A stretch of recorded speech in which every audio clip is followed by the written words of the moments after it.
Good morning to all. Welcome to TSN school. हम पढ़ रहे हैं कक्षा 6 हिंदी बसंत भाग 1 का पाठ्यक्रम। आज हम आपकी पाठ्य पुस्तक से पाठ 17 पढ़ेंगे, जिसका शीर्षक है सांस सांस में बांस। इसके लेखक हैं श्री एलेक्स एम जॉर्ज जी और इस पाठ का अनुवाद किया है शशि सबलोक जी ने।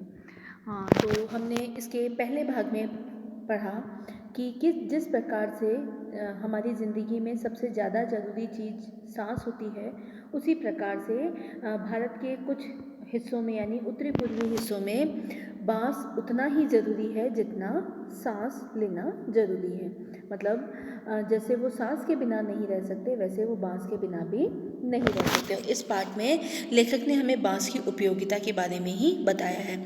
इसके पिछले भाग में हमने पढ़ा कि एक जादूगर जो चंगली चंगलंबा, उन्होंने कहा कि उनके मरने के बाद उनकी छठे दिन उनकी कब्र खोदना तो कुछ नया पाएंगे। तो लोगों ने ऐसा ही किया और जब उन्होंने उनकी कब्र खोदी तो बांस की जो टोकरियां थी उसके कई सारे डिज़ाइन उन्हें मिले।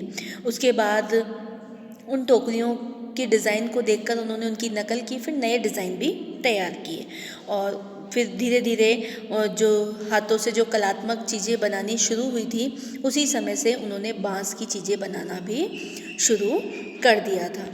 इसके बाद हमें बांस का रिश्ता समझाया गया। लेखक ने समझाया कि हमारा बांस के साथ कैसा रिश्ता है।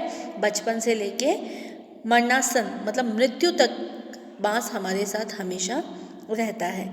इसके बाद जो बांस की जो टोकरियां हैं, टोकरियों के अलावा भी बांस की खपच्चियों से बहुत सारी चीज़ें बनाई जा सकती है, जैसे चटाइयाँ, टोपियाँ, टोकरियाँ, बर्तन, बैलगाड़ी, फर्नीचर, सजावटी सामान और मकान और यहाँ तक कि बच्चों के खिलौने भी तैयार किए जाते हैं।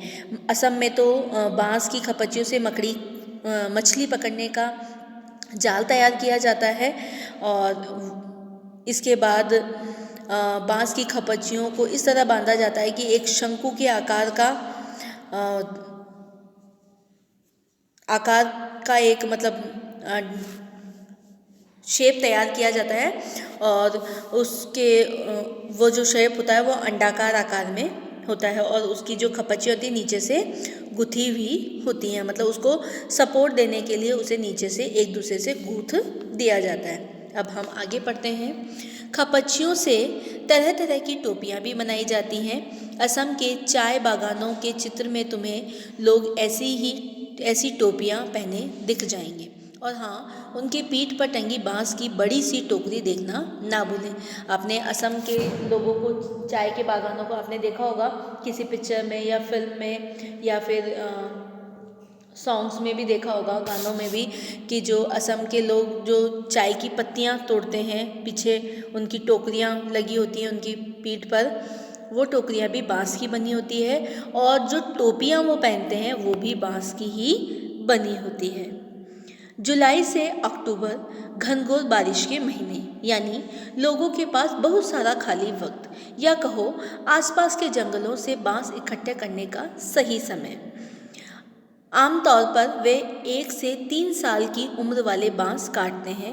बूढ़े बांस सख्त होते हैं और टूट भी जाते हैं, तो बांस से शाखाएं और पत्तियां अलग कर दी जाती हैं। इसके बाद ऐसे बांसों को चुना जाता है जिसमें गांठें दूर दूर होती है। दावों यानी चौड़े चांद जैसी फाल वाले चाकू से इन्हें छीलकर खपच्चियाँ तैयार की जाती हैं। ठीक है ना। तो ये जो लेखक हैं बता रहे हैं कि बांस कैसा, मतलब जो बूढ़ा बांस होता है, मतलब जो ज़्यादा समय तक रहता है, वो थोड़ा सख्त हो जाता है और जो कच्चे बांस होते हैं वो क्या होते हैं, थोड़े लचीले होते हैं। और ये जो अगर किसी का औजार या कुछ बनाना होता है तो उसमें बांस की शाखाएं और पत्तियों को तो अलग कर दिया जाता है।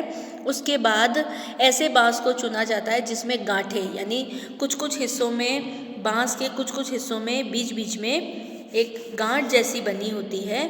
तो देखते हैं कि वो गांठ थोड़ी दूर दूर हो। दाव यानी चौड़ा चौड़ा चांद जैसी फाल वाले चाकू से इन्हें छीलकर खपच्चियाँ तैयार की। मतलब चाकू भी कैसा होता है, चांद की शेप में होता है और थोड़ा चौड़ा होता है उसी से इसकी खपच्चियाँ छील कर तैयार की जाती हैं। खपच्चियों की लंबाई पहले ही तय कर ली जाती है, यानी मसलन आसन जैसी छोटी चीज़ें बनाने के लिए बाँस को हर एक गांठन से काटा जाता है, लेकिन टोकरियाँ बनाने के लिए हो सकता है कि 2 या 3 या 4 गांठन वाली लंबी खपच्चियाँ काटी जाए। मतलब टोकरी को तो गोल गोल घुमाना पड़ता है, तो उसके लिए पतली पतली और लंबी लंबी खपच्चियाँ चाहिए।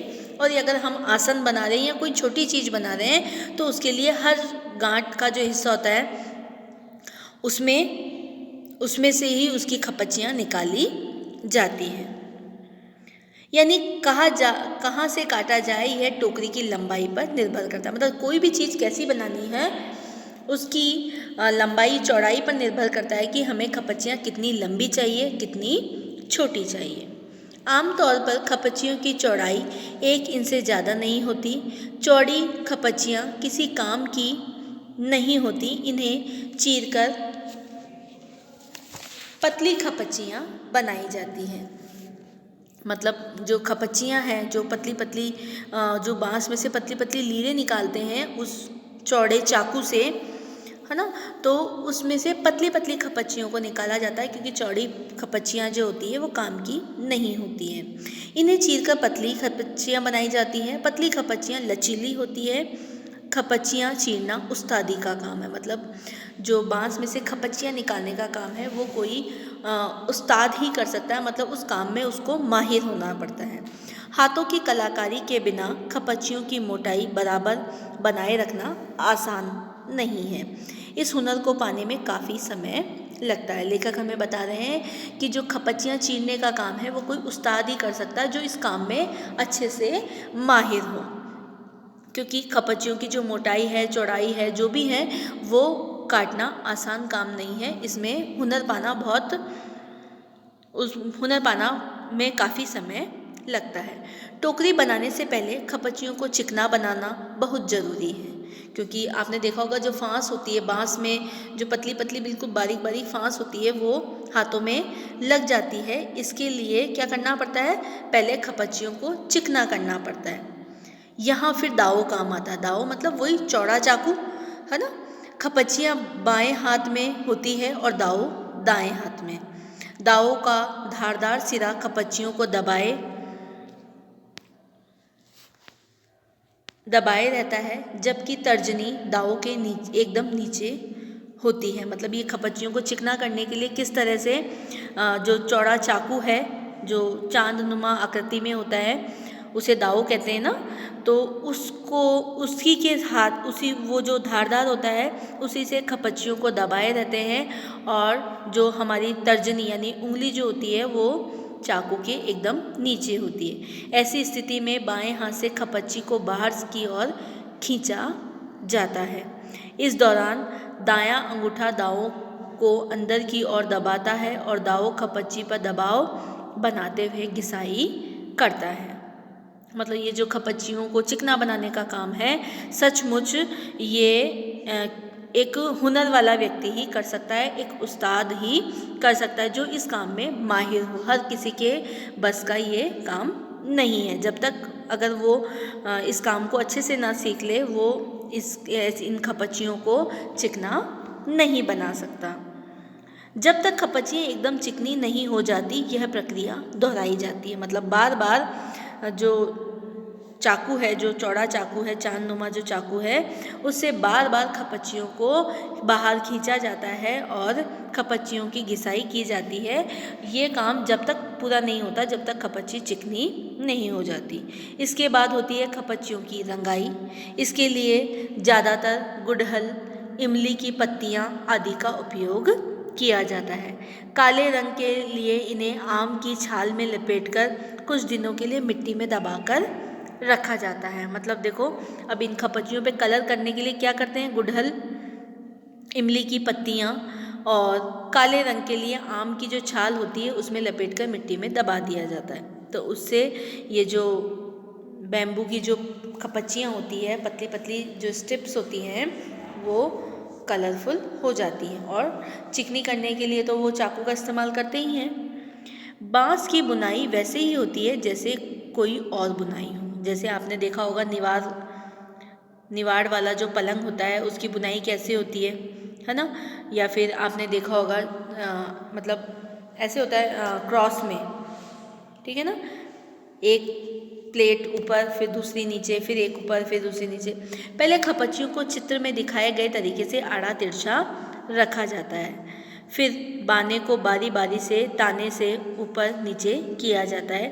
इससे चेक का डिज़ाइन बनता है। ये आप जानते हो चेक का डिज़ाइन कैसे बनता है? पलंग की निवाड़ की बुनाई की तरह, जैसे पलंग में निवाड़ की जो बुनाई होती है उसी तरह खपच्चियों को एक के ऊपर एक रखा जाता है जो चेक के डिज़ाइन में बनता है। टुइल बुनना हो तो हर एक बाना 2 या 3 तानों के ऊपर से नीचे जाता है। इससे कई सारे डिज़ाइन बना सकते हैं। मतलब जो टोकरियों में जो डिज़ाइन होती हैं वो कई तरह की बन सकती हैं। 2 से भी बन सकता है, 3 से भी बन सकता है और एक के ऊपर एक भी बन सकता है। टोकरी के सिरे पर खपच्चियों को या तो चोटी की तरह गूंथ लिया जाता है या फिर काटे सिरों को नीचे की ओर मोड़कर फंसा दिया जाता है और हमारी टोकरी तैयार। चाहे तो बेचो, चाहे तो घर में काम लो। मतलब इस तरह से जो टोकरियाँ होती हैं उनका निर्माण किस प्रकार से किया जाता है, किस प्रकार से उन खपच्चियों को पहले छीला जाता है, फिर उनको चिकना बनाया जाता है, फिर उनको कलर रंगीन किया जाता है।